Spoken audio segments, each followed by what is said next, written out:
All right, ladies and gentlemen, I'm here with our man Jed May, who's been dodging space junk while playing golf ahead of the Craig Dandridge announcement. He just picked the University of Georgia. Our own Trent Smallwood was on location. We had the live video for you on the same YouTube channel, as well as Twitter and Facebook and all the other fun places you can catch it. So if you didn't get to watch him pick Georgia live, you can watch it later on and see him and see why he did.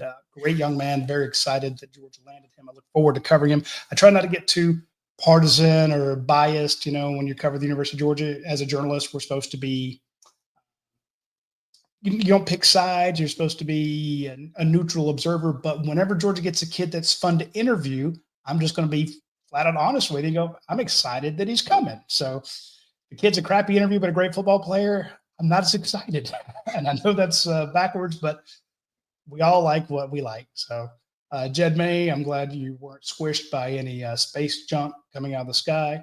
So, I'm thinking about something that enters the Earth's atmosphere. It burns up because of the friction, and it gets white hot. So much so that you can have sonic booms created by the heat and the change in temperature, because things are just absolutely they're white hot. Mm-hmm. And that's exactly what Georgia is on the recruiting trail right now. So talk to us about Georgia landing number 5, 5th commit in a row, 6th one in 9 days. That's a great segue. It took you a minute, but you got there. Yeah, no, it's I mean, this is a guy who has kind of emerged as one of Georgia's top targets, regardless over the past couple of months. And he, put it in our story at this time on January 1st. He didn't have any Power 5 offers. He had North Alabama and he had Georgia State, and then he blows up in January. When coaches can come by schools and everything. And Georgia's prioritized him since then. And if you watch, Kate Scan, shout out to my fiance / our social media guru, she had a great video put together, some clips last week, and he can do everything. He's a route runner. He has great. There's one where he's coming back. He's coming one way and he reaches back behind him and catches the ball out of the air. He can go up over guys. He can beat guys with speed. He can do everything. He reminds me of Talon Taylor a little bit from last year's class, in that I don't know that he has one trait where you're like, oh my God, this kid is so fast, or he's so tall, but he's just so good at everything. And he's phenomenal. I mean, he went from unranked to 132, I think, in the country. Yeah, number 19 receiver. So, and that was in one rankings update. So he very easily could be a top 100 player in the country, if not higher, by the time this is all said and done. And this is a guy who Georgia really needed. He's going to be the 1A receiver in this class, and he, I've seen him in person a couple of times, and I can tell why for sure. So this is, I heard on the On3 announcement, they listed him as 5'11", and the whole family started laughing. We haven't listed 6'1". What's the accuracy there? I mean, could we be behind? About right. I interviewed him face to face at Tech last week. Probably 6'1", 6 foot, maybe definitely not 5'11". Okay. Yeah, I would say. Well, with the family laughing, they were good natured about it. I'd say probably 6'1". Would be about right. I know we have him listed like 172, maybe. I think he's a little bit bigger than that, maybe like 180. And obviously he's got some time before he'd get on a college campus and would play in a college game. So again, just a phenomenally well-rounded guy. And like I said, great interview, good kid, and a guy who, if you read the behind the scenes story on the site, he went through a lot to get here. He thought about quitting football. He's had injuries. He's had times where, he felt like, the coaches weren't putting him in positions to succeed. And, he stuck with it, and I think he's going to be one of the top ranked receivers in the country. When this is all said and done, he's that good at Cambridge. Here you go. You have a situation where you're already 132nd in the nation. I mean, that's not too shabby. So I'll take that as, one of the best out there. And it kind of felt bad last week. You and I were in Indianapolis when Georgia lost Spafford, who is, as we know, one of the top guys. And I don't say Georgia didn't miss a beat, because you'd love to have Spafford and, Dandridge. But this is a situation where, like, local kid, a state of Georgia guy, wants to be in Athens. And what we talked about yesterday is the guys, we went through that list of recruits that Georgia's landed. This feels like another guy that wants to be there. Mm-hmm. Yeah, absolutely. I mean, and you look at his finalists, like, I don't know if I've ever seen a finalist group that had Georgia, Stanford, Georgia Tech, and Tennessee and Oklahoma. Like that's the first for me. So he's a smart kid, if Stanford and Tech are after you for sure. So and again, he's gone through a lot to get here. And I think you see a lot of, especially when Georgia recruits at the caliber of prospect they do, you see a lot of guys who have been the next great thing since they were like 13. And not to say that makes kids bad kids necessarily, but this is a guy in Craig Dandridge who knows what it's like to fail. Like he knows what it's like to, he told me as a sophomore he had like 15 catches for 180 yards, I think, like did nothing as a sophomore. Then he broke his wrists and then he considered quitting. So he knows what it's like to be at the bottom from an athletic career standpoint. I think that's a guy who, we talk about guys playing with fire, passion, and energy. This is a guy who even told me yesterday, he's like, I reached the point where I know it's just a gift to be able to put the helmet and shoulder pads on every day. So this is a guy who's going to come in, he's going to work hard. I mean, he's not perfect. I mean, we're raving about him. He's got stuff to get better at, just like every kid coming out of high school does. But I just think, and credit to James Coley and the Georgia staff for prioritizing him, because in January, February, a bunch of offers went out because it was kind of, who does Georgia want to take as far as filling out the receiver class. And Dandridge is the guy who sort of rose to the top of that pile as far as priority target number one. And I mean, you're seeing these highlights. I mean, again, he does. I'm listening to you, but I'm paying attention to those highlights. Yeah, like he does everything just so well rounded. And he's a guy who I think could, I don't think he's going to have a lot of trouble adjusting necessarily to college, because he does everything so well at all aspects of his game. And I'm looking here at the fact that, you got Oboko, Tootle, Brooks, Howard, Lamar, Dandridge, all in the same, again, like I said, 6 of them in the last 9 days.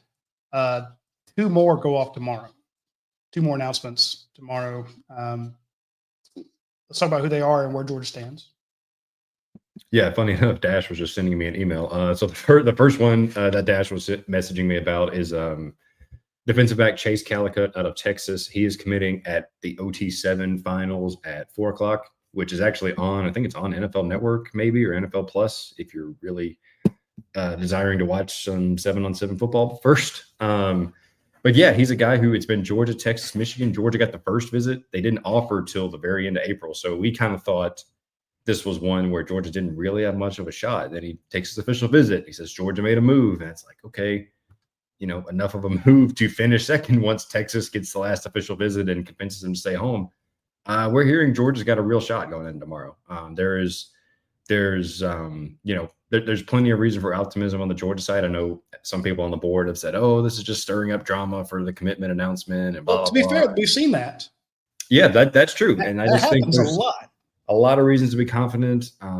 We talked to him in Indianapolis, and he was like, I want to go to the NFL. I want to do this. I'm leaving some NIL money on the table. So a lot of things that would give you some confidence if you're a Georgia fan, I would say. And we've heard from the Georgia side of things that the Bulldogs feel they're in it. So that one's at 4:00, and then offensive tackle Malachi Lee from Hawaii is coming. I think it's in the evening. I think it's like 7 or 7:30 here on the East Coast. And he's a guy who that's another one who Georgia's in it, Texas is in it, Michigan's in it, and he's got Alabama in it as well. And he took an unofficial visit in June, which unofficial visits from Hawaii are pretty big. So his 4th visit. Yeah, and again, 4 visits from Hawaii, 3 of which unofficial is tells you a lot about how interested he and his family are in the program. So I think that one is kind of a toss-up. I kind of lean Michigan or Texas right now, but he's a guy that Georgia's done a great job with to get to this point. And as we've seen, we don't know what can happen over the next, let's call it 27 hours or so till he commits. So another potentially big day tomorrow. Defensive lineman James Johnson's committing on Saturday. He's a guy who Georgia's in it deep with.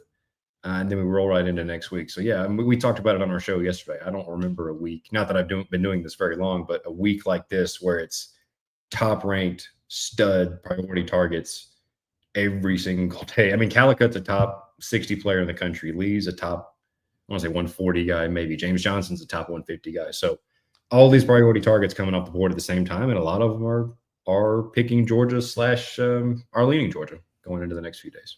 Speaking of leaning, I'll ask your indulgence to go on a rant real quick. If Georgia misses out on Calicut tomorrow, if they miss out on Malachi Lee, there'll be people like, God damn it, we didn't do enough. Can't believe it. And blah, blah, blah. I mean, look, you just got 5 in a row. Each one of these kids was close to Georgia. Again, they wanted to be here. Calicut would like to be at Georgia. Malachi Lee would like to be at Georgia. But if they find a better place, James Johnson, if he finds a thing that fits better, then that'll be the time where Georgia gets the call like, Coach, I love you to death, but I'm going here. And they'll wish him good luck. Just like all the 5 kids that have picked Georgia. Hell, Shadarius Tuda was an Auburn commit. He flipped. So all I ask is the indulgence of the fans that when you don't get a kid, it's not always because somebody bought him out from underneath you or he's an idiot or something like that. Because for every one you don't get, there's always one that you do.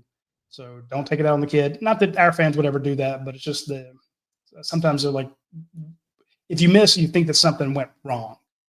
Sometimes you put your best foot forward. You present it the best possible way. And kids will say, hey, Georgia recruited me the best, but I'm a better fit here. And sometimes you just lose. I mean, it is. Yeah, it's just the depth chart doesn't work for me. It works better there, or I'm closer to home, whatever. So, and I'm not trying to say you're not going to get any of those kids. I'm just saying that enjoy the victories. Don't obsess over the losses. So for sure. Absolutely. End of rant.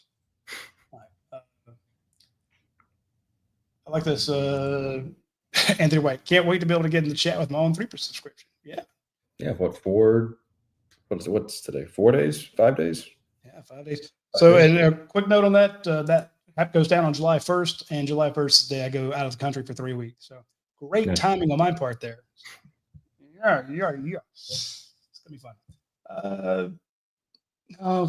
Here, despite Georgia spending the most in NIL, you guys cry when someone beats you out. Nick, you're full of crap because Georgia doesn't spend the most on NIL. The reason we think that Georgia has a chance with Chase Calicut is because he's leaving money on the table, which sounds like something he would have to do. The funny thing is, I was kind of looking at some stuff, looking at if we had any past quotes of him from the past or anything yesterday. And it was funny because I was like, I literally had the thought of if he commits to Georgia, people are going to say, oh, well, Georgia just bought him. And then I thought, well, wait a minute. He said in an on-the-record interview, whichever decision he makes, he's leaving money on the table. So I don't know. I mean, kids say a lot of stuff, but that was something funny I had. Is like we can pull up the evidence of at least a kid saying, that's not the reason I'm making this call.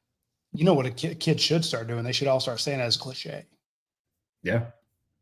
I mean, that's the new. They're really showing me love. There you go.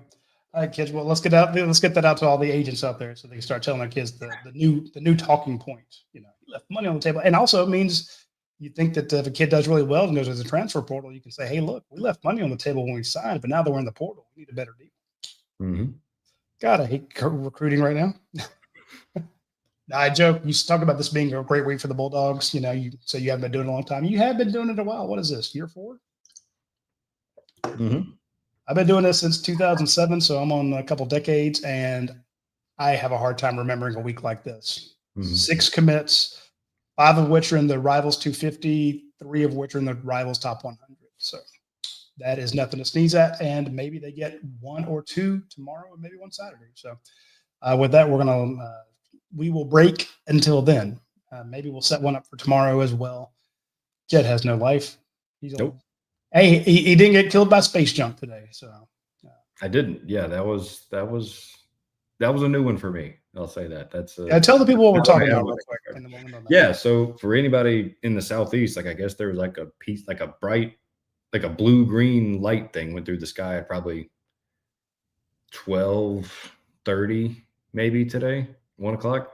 And it was apparently space debris or a meteor or part of a satellite. I haven't seen exactly what it is yet, but it was weird. And I was like, I don't think I made that up, like, because I was the only one of the group I was playing with that saw it. So I thought I might have been having in the early stages of heat stroke. So it was pretty hot, but I wasn't. So that's Hey, you never know what's going to happen. guy. So space junk's new for me on the golf course. So we'll see what happens on Saturday. Hey, but you could blame your score on it. Yeah, that's true. Yeah, I definitely would have broken 120 if it wasn't for if it wasn't for the meteor flying through. So I couldn't keep my head down because I was looking for space debris. yeah, I couldn't see through the helmet I was wearing. Yeah. Hopefully, we will see you tomorrow if Georgia gets another commit. If not, we'll see you the next time they do. Until then, take care.